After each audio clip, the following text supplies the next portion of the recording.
Hello, everyone, and welcome to this very, very special edition of the Daily Standup Podcast. I am here today with my dear friend, Bob Hartman, and we have a very, very special occasion that we are about to celebrate. I made a promise back in July timeframe that we were going to bring Bob back for this special occasion. Bob, I'll let you tell everyone what the special occasion is. This special occasion is episode 1000. Can you believe he's been doing this that long? It's nuts. I can't believe anybody would do that many, but leave it to AgileDad Lee to do something amazing because he's always amazing. So congrats, my friend. Episode 1000. I'm honored to be back. And I'm honored to have you. And it's so amazing to have good friends and to have good Agile. And I thought that this would be a good time for us, since we've been around a community for some time. I thought it'd be a good opportunity for us to reflect on maybe some of the things that we appreciate about the community and some of the things that we're grateful for. And I'll kick it off. I'll kick it off with one thing that I'm grateful for. So I am grateful for all the people in the community who helped me make this possible. I couldn't have done it without the likes of, I was originally trained by Ken Schwaber, right? And as much as we all have disdain for some things that Ken has done, Ken is still the guy who started the ball moving for me. And this was back in, I'm scared to say it, 2003 timeframe. So that just makes me really old. I remember going to Dirt's first birthday party. That means I'm older than Dirt, right? But it was just one of those things where I was just like, but he kicked it off for me, and he got this ball rolling for me, and it was just something I'm so grateful for. And since then, I've had the time and energy to really meet some really cool people along the way. I was an early certified Scrum trainer, and I'm grateful that I had the opportunity to certify over 15,000 people through Scrum Alliance certifications, and to work with, teach, educate, and coach probably close to 30 to 40,000 people. It's mind-blowing to think about how many people it is. I mean, it's the thought that came to my mind was, how many people is that? I was trying to put that in perspective, right? So I'm like, what size arena is 30 to 40,000? Do you have any idea, Bob? Where would 30 to 40,000 people fit? I mean, that's a decent Probably. I mean, yeah, it wouldn't be like a basketball or hockey arena, so it'd have to be a football stadium. So maybe an average size college stadium. It wouldn't be like, the big house or anything like that. No. But 30, 40,000 seat stadium is out there. Lots of college teams would have those size stadiums, and that's big. That's crazy. I mean, just it makes my head just hurt thinking about that, right? And my hope is that each of those individuals had an experience. And that's one of the things that I learned from you when back in the day, when we were doing humanizing work, and we were talking about, I went out to Colorado and I met you and the team, and we were talking about different things. And one of the big takeaways that I took from you was that none of this means anything in the end if you can't make it personal. And I hope that I've had an opportunity to touch the lives of people, whether it's through speaking at a conference, whether it's through, teaching a class or coaching or training. I just had lots of opportunities. But Bob, I wanted to know your thoughts. What are some of the things that you feel like you're grateful for? I mean, we've both been through this mix for a long time. What are some of the things here in the Agile community that you recognize that you're just like, wow, this is something that really stands out? I'm going to start by talking about what you just spoke about, which is the number. You've got 30 to 40,000. I've got 25 to 35,000. Together, we fill the Denver Broncos stadium. And I've been there for a lot of football games, and those people are crazy. But I've also been there for a life-changing event. So I know spiritually you and I are aligned. Mm-hmm. I was there when Bill McCartney spoke for the Promise Keepers a long time ago. And he was trying to change 70,000 people's lives. And I think when you look back on it, if we filled that stadium with the people who've been to our classes, we've attempted to do the same thing, which is something until literally 5 minutes ago I never thought about, but it's mind-boggling. It's craziness. So I'm grateful for that, because you and I have both been doing this for the right reason, which is it's about leaving the world better than when we started. And to me, that's really important. And then personally for me, I'm grateful to you for a few things that I don't know that I ever told you. But we both spoke at the first Mile High Agile conference. Mhm. And I don't remember whether I was the number one rated speaker or you were number one, but we went 1-2 for a number of years in a row. And that made me better because I always thought, Lee is a friend. It's a friendly competition. And you and I spoke about it numerous times. It was fun to try to do better every year. And that made me better at what I do. And I think that helped me impact more lives in a better way. So I'm grateful for that. Like you, I was trained by Ken Schwaber. Mine was at the Minneapolis Scrum Gathering in 2006. There were a whopping 50 people. Wow. Um, and I don't know that I can say Ken made it so that I learned from the best, but I certainly learned from the originator and got exposed to ideas that were perhaps different than what I would have anticipated doing. And it opened my eyes up to a few things. So I'm grateful for that experience. Mhm. And I'm just grateful for all the times you and I and other certified Scrum trainers have been able to get together and interact and expand our knowledge of each other, of the world, and challenge ourselves to make better the way that we teach. I remember the first time I met Sharon Bowman, Mhm. training from the back of the room. And she has mentored me a lot over the last 20 years, 15 years. And I just, I'm astounded that her ideas in a book have become the standard for how most of us do our work. So those are some of the things I'm grateful for. There's lots more, but I'll throw it back to you for your next round. It's fun because you brought up something that we haven't really talked about, and it was the Mile High Agile, and that had a huge impact because my wife always jokes with me. She says, humility's not my jam. She says if, and she says it in jest, of course, but she says if there was ever a humility contest, you would win every time because that's just how you're wired. And I'm like, it's not like I'm trying. It's just I always want to put my best self out there, and sometimes, for better or for worse, it becomes a challenge, and I like for it to be, like you said, a friendly challenge, a friendly competition, and I don't mind having someone help me elevate my game. And I've learned so much from different individuals in the community who have really taught me about the difference between educating with the intent to help them understand something topically, and educating with the intent to help them understand something topically, but be able to apply it in a more metaphysical, spiritual, engaging, this is who I am, that embodiment of what they learn, taking what they learned in that application piece. There seems to be, and once again, this isn't a dart thrown at every Scrum trainer, but there seem to be a large contingency of trainers that are out there, both in the Scrum community and the Agile community at large, that are real good at teaching you the content that's in the book.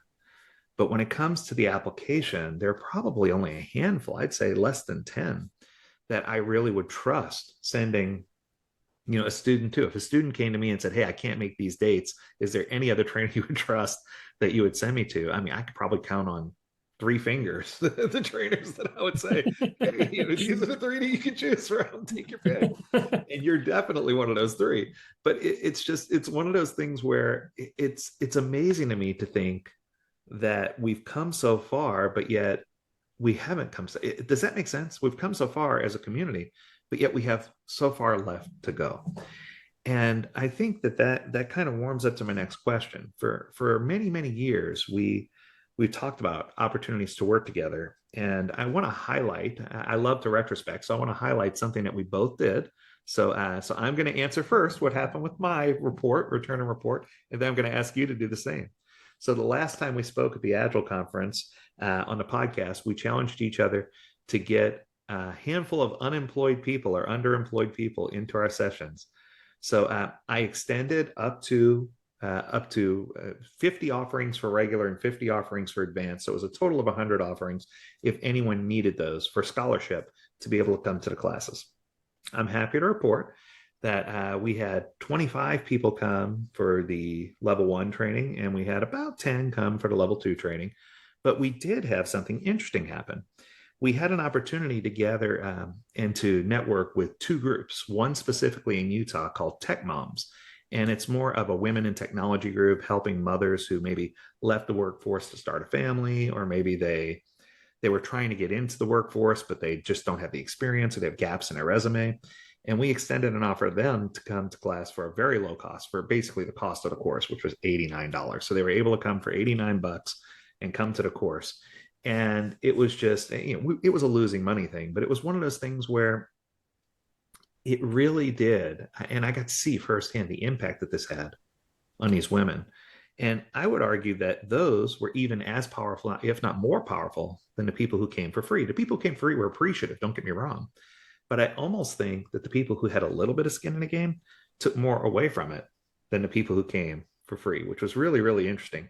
But we've seen a lot of these women and a lot of these people that we offered these offerings to come back with, letters of gratitude, with other things that are going on. And I just really feel like, when we're talking about elevating each other, and you were talking about the 1-2 scenario, when you threw down that challenge, I was like, I've got to do this and I've got to try to do better than he did. so it sounds silly, but I went out of my way to make sure everyone knew that we were offering those. And but we've had, and it's been a tradition for AgileDad. We do it every year for the military. This last year, we offered 6 free courses. We got through 150 military members for free, and that's across SAFE courses, Scrum Alliance courses, and stable courses. We offered so the Tech Moms discount that we told you about. We offered that package. We offer packages for STEM for anyone who's in high school or a freshman in college who wants to take on this class as part of their STEM package to help them understand, what project management's like in the technology world. We offer and extend that to those people. We do law enforcement, first responders. So we have a ton of different offerings that we have for people. But it was just really touching to see the response that we got, specifically to the episode that we did together, and specifically to those people who are looking. And I want to make sure I express how grateful I am that, I have a friend like you to challenge me and to give me that kind of enthusiasm, because those are the types of things that I really do feel have a great impact. So I'm curious, did you have a similar response with your offering? So you get positions 1 through 10 this time, because while I did the challenge, but I only extended it to the local Denver community where I live. I extended it through the Agile Denver, and I gave an opportunity for anybody who was between jobs or looking to get in for free. And I had 8 individuals take me up on it. I think I only did about half a dozen classes, so that wasn't too bad. That's good. But the good thing is the feedback from it was tremendous. All of them really felt like they got knowledge that they didn't previously have, which was great. But they also felt like they learned that the Agile community is accepting, and they went to Agile Denver meetups and met people. And I think of the 8, 6 of them now have jobs. Oh, So that to me is the proof in the pudding, right? Did you get a job after this? So I don't know that you can say the same. I don't know that you track that. I just happen to know because they're in the Agile Denver community with me, and they send me the email afterwards. But I think our challenge was definitely worthwhile because, as we both said at the time, I think we closed the podcast last time, and I said to you, if we change one life, we're doing good. So we changed way more than one. I was about to say it's way more than one. And the only people that reported back for me were the people who were from Tech Moms, and they reported back because I had my only commitment to them was that if I do this for you, that you need to let me know as soon as you get your first placement. And yeah, actually, there's one other thing that happened. So I told them when they came into the class, I said, this is free for you, but I'm a pay it forward kind of guy. So in the future, if you can help someone, please help them. And one of the stories that I got back was one of the people who now has a job paid for one of their colleagues to get my CSM training. oh wow, there you go. So yeah, You see, that's where it is. And I think that that's the piece, I dare I say this, I think that's the piece that's still missing from the Agile community as a whole. I mean, I've done AgileDad Gives Back for years, but there's so many people who don't, as a whole, understand the whole concept of, I don't want to say charitable giving, but it's almost like they have empathy, but they have empathy with bias. And I know that sounds weird, but it was a topic I was talking about this morning. It's one of these things where I care about people, but only the people that I want to care about. Because, I'm like that doesn't make sense, right? And I think that we both had opportunities to really impact, the Agile community in a positive way. But another thing that just struck me was, I'm grateful for the family and extended family. Of course, I'm grateful for my family personally. I mean, my family's amazing, but I'm also grateful for the extended family that I've reached out to. Even sometimes, even though sometimes our brothers in arms can be a little bit of a train wreck if you look at some of the conversations that have happened, uh, especially some of the recent ones. No, Yeah. but what we find is that there's still some camaraderie. Everybody still wants to help each other, and I think people are inherently good for the most part. Um, but I found that there's still opportunity, and my hope is going forward that we can have a heartfelt discussion about what that opportunity looks like. Because for a number of years, we've been tossing around some ideas. And I'm going to let you share some exciting news about what we're thinking about, what's in the works, what we're brewing. And I'm going to let you spring that on people instead of me. Let's see where it goes. All right, so let's backtrack a month or so, and Lee is asking me some information about this particular podcast, and he says, "I want there to be something big. I just don't know what it is. Make it big." And we tossed around a few ideas and jokingly, but where we've landed, and I'm going to be a little bit generic, as I mentioned Oh earlier, yeah, Lee, you're good. we're looking at some ways that we can seriously interact together to make an even bigger difference in the world because I think both of us believe that we have, I mean, you have a strong business, I have a strong business, but one plus one doesn't make two. And how do we work together to make like one plus one equals five or six? Right. Because I think that factor of multiplication is probably possible if we put our heads together. So I guess however many episodes ago, I said let's challenge ourselves to do some classes for free for the people who need it. I guess this time I'm challenging ourselves to figure out how we work together in a meaningful way to make 2024 and 2025 and beyond even better for people because we have complementary personalities, complementary skills, and we should be able to figure out something that we can do that could be pretty dramatic. So that's the biggest news we can say. There may be some bigger news than that coming up in the future as we decide Absolutely. what these things are, but um, I like where it's it's going. exciting for us. It's so exciting, and I love where it's going. For a number of years, I've said, quote, and my wife, I'm going to pick on my wife here for a minute. She's not here. She's down in Argentina, so I can do this. So so she said for a number of years, she says, she says, I know you'll never work for somebody again. She goes, but I really wish that you would find someone that you could really count on and rely on and trust that you could work with again. And it was just one of those things where, she wasn't saying that I'm not trustworthy. She wasn't saying that, what she was trying to say is that I'm very picky. I'm picky about who I associate with. I'm picky about who I build connections with. And as a result, I have many, many acquaintances, but only a handful of friends. And it's one of those things where, in order for me to trust someone, I'm one of those people who give all of my trust freely, but then oftentimes I got taken advantage of as a result of that. But it's one of those times here where I feel like I can just be completely open and honest and not have to worry. And it's a great thing because very few friendships are like that. So I guess with the third topic or third thing that I'm grateful for our friendship because I feel like there's not a lot of this type of friendship that happens both in the agile community and outside of the agile community. It's rare to meet someone who aligns with you on spiritual values, on giving back, on how a community should work, on and still someone that aligns with you on the content and the subject matter even. Someone who's not trying to push their own personal agenda, but someone who's trying to build an agenda together. And I think that there's a lot to be said for that. And while we're still being generic, I'm excited to see what the future holds because I think we're going to have lots of opportunities. And I was even going to openly talk to you, and I haven't done this yet, about Mile High Agile. I know they're coming back, right? Aren't they coming back this year? Yeah, May 15th. May 15th. Wow. Are you going to be a part of that this year? Do you have everything lined up or? I have a conflict right now that I have to try to work around. And if I can do that, then I still have a few days where I can fly to be a speaker. But I'm just not sure right now because they sprung it on me like a month ago and I already made a commitment. So I have to try to figure out how to get around it. The reason I'm asking is because I was trying to decide whether I wanted to apply to be a speaker or not. So it's one of those things where, Well, if you're out here, my commitment is only on that day. So if you come out here, we can spend some time together. I can arrange that. well, there you go.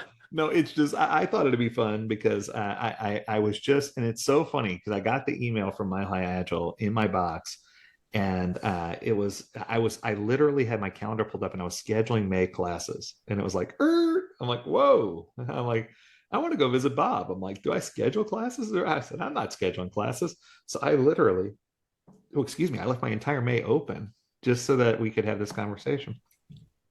So Yeah, I have. I'm going to be my question. My first question I have to answer is, can I get back from Atlanta on the 14th, which I think I can, and then can I cancel what I have on the 15th? But if you come out for the 15th and stay for the 16th or so, we can have a fun time together because I'm oh, definitely home the rest of that week. let's figure it out. Let's make that happen because I want to make sure we kick this off right and we do things right. So I guess the last thing I want to close with closing thought here is just I'm grateful for the platform to be able to do 1,000 episodes. I said in the beginning, if you would have told me 900 episodes ago that I would be on recording episode 1,000, I would have said, you're crazy. There's no way I will do this for that long. I mean, every single day, Monday through Friday, for 1,000 episodes. I mean, that's a long time. It's a lot. That's a lot. That's four like years. almost 5 years worth, Yeah, I was right? about to say it's over 4 years. Yeah, it's over Yeah. 4 years, and Well, it. and I think part of what you have to look at though is, I mean, look at the shirt you're wearing, right? I mean, your company has been successful and you've been successful, and it's because you've been impacting people. And it's funny, I wore this shirt, no good reason today, but you're talking about gratitude. This is a quote shirt from the old course at St. Andrews. Okay. And I'm a golfer, and I've been able to play that course 3 times because I've been fortunate enough to be in an industry that allows me the flexibility to travel, but also it's nice to be able to meet people around the world and go to Scotland and meet people and go to Germany and meet people and learn about different cultures and things that I wouldn't have had the opportunity to do otherwise. I've been on the Scrum Alliance board, the Agile Alliance board, traveled around the world and met tens of thousands of people at conferences and things, and that exposure to all of that has made me a better overall person. Mm-hmm. And I guess I'm grateful for all of that almost more than anything else because I wouldn't be who I am today if I hadn't gotten into this profession. I agree. Once again, if somebody would have told me in 2005 that in 2024, 2025 that you would be doing this, I'd be like, not you're dreaming. I'd be like, there's no way, right? But here we are. And I'm so grateful for the platform. I'm grateful for the podcast. I'm grateful for the opportunities that it presents. I'm grateful for the Agile community. But I think most of all, I'm grateful that I could build a company that I really do believe is the heart and soul of the good part of Agile, right? That helps people embrace the good part and helps people really get centered. And if I could leave with just one closing message, at the end of every one of my episodes, I say, stay healthy, stay well, and stay agile, my friends. Until next time, do take care. And when I say healthy, I don't just mean physical health. I mean, physical health is important, don't get me wrong, but I mean mental health. I want people to have the capacity to know that someone out here in the agile community cares. And even if you just hear that and it sounds like I'm saying it in passing, I really do mean it when I say it. I want people to have that joy. I want people, and you used that word earlier. You're like, no joy, I can't connect, right? But it's one of those things where I want people to have that joy. I want people to have that little nugget of smile in their day. And when I say stay well, it's a wish for them to continue to have good fortune. There's nothing more than I want them for the windows of whatever their creator has for them to be poured out upon them so that they can, so that they can have blessings beyond greatest measure, so that they can be somebody and so that they can do something with their life, that they can help uplift those people closest to them, whether it's a partner, a boyfriend, girlfriend, spouse, significant other, family, child, whoever it is, pets. I don't care who it is. I want them to have the means to be able to support and uplift those people around them. And when I tell people to take care, it's because I want them to know that this isn't the end of the conversation. It's until next time. And I think that when I break that down, and I just recently took the time to do this the other day, it made me a little cry. It made me a little weepy, a little teary. It made me cry a little bit because I've had it so good for so many years and I've had so many amazing things happen. And I hope that I hope I have another 1,000 episodes in me, and I hope that I can impact 10,000, 20,000. I hope we can fill another stadium, Bob. Between the two of us, I hope that we have that opportunity.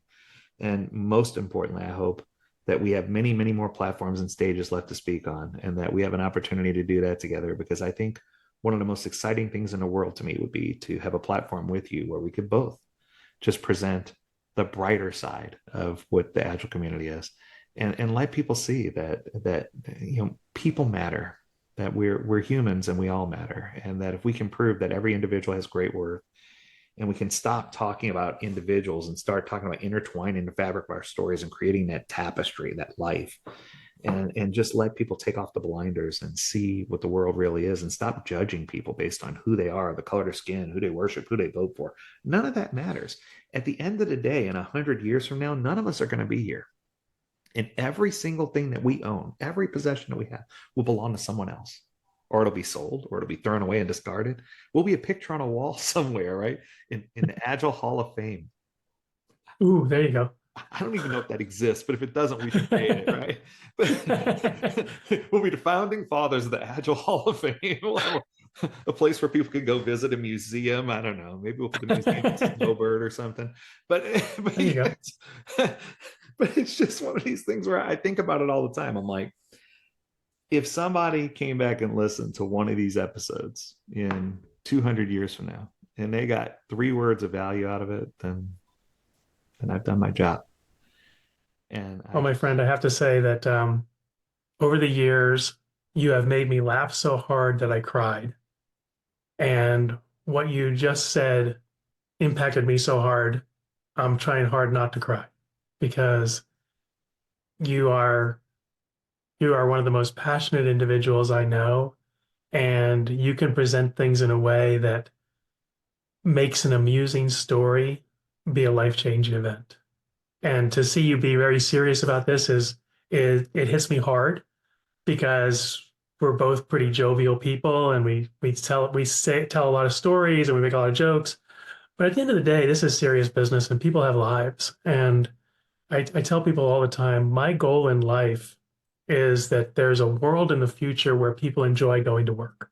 mm-hmm. They're treated fairly, they're compensated fairly, they're working in a way that's compatible with humanity, and they're making a difference in other people's lives through the work that they do. And we're obviously not there yet, but we're 70,000 people closer. There we go. And I'm gonna steal the last remark from my daughter. So my daughter is 15 years old. Her name's Kate. And she made a comment to me before she left with my wife. So my wife and daughter went to go backpacking together. And before she left, she's like, Dad, she's like, sometimes I hate people. I'm like, what do you mean you hate people? She says, people are just so mean. She goes, you turn on the news, you turn on anything. She goes, you don't even have to. She says, you just go on the internet and I'm looking for something, fun for me, a dance or whatever on YouTube. She says, and you can't help but see all this negativity and all these things around. She says, could you imagine, and this is the quote I want to leave you with. She says, could you imagine what the world would be like if each person, so think about the 70,000 you just mentioned. Could you think of how much different the world would be if each person that you came in contact with and touched did one single act of kindness each day for someone that they didn't know? She said it wouldn't take long for the whole world to be a different place. That's wisdom from a 15-year-old girl. And I'll tell you what, it definitely came from my wife because the apple doesn't fall far. 15 going on 40. Yeah, but she spelled that out for me. And I was just like, wow, and it made me sit and think a lot deeper. And I'm just like, I'm so grateful that I've been blessed with, supportive family, with people who understand, with people who get what I'm trying to do. And I hope, like I said, that we have the power to influence tens of thousands of more people. And when you drew that picture in my mind of the spiritual event you went to, I had a different picture that appeared in my mind, Bob, and I hope that you can see this picture with me. I pictured that stadium, but instead of having just one person on a stage, there were 2 people on a stage, and that stadium was full of people who wanted to hear a message that we had to say. And I hope that we have that opportunity. I hope that we have that opportunity to change lives, to touch people in a way beyond agile, in a way agile and beyond, right? Too agile and beyond, right? It's just there's the tagline. No, but There's the jokester. but I just want to make sure that we have an opportunity to touch as many people as we can, and I'm confident that we will. Bob, it has been nothing less than a pleasure. I wanted it to be explosive. And I think that this was explosive in a way that I didn't imagine. It was explosive in a very touching spiritual way. And I wouldn't have wanted to share this episode with anyone but you. I am grateful for your friendship. I'm grateful for you as a human being. And I'm grateful for all that you do for me and for the Agile community and Uplift, all those around you. Agile for All is an amazing company, and it's been founded by one of the best trainers in the world, but more importantly, one of the best people in the world, someone who really knows how to identify and touch humans. And that's what life is all about. Bob, I'm grateful you could be here. Thank you, my friend. And as always, I encourage you to stay healthy, stay well, and stay agile, my friends. Until episode 1001, do take care. Bye now.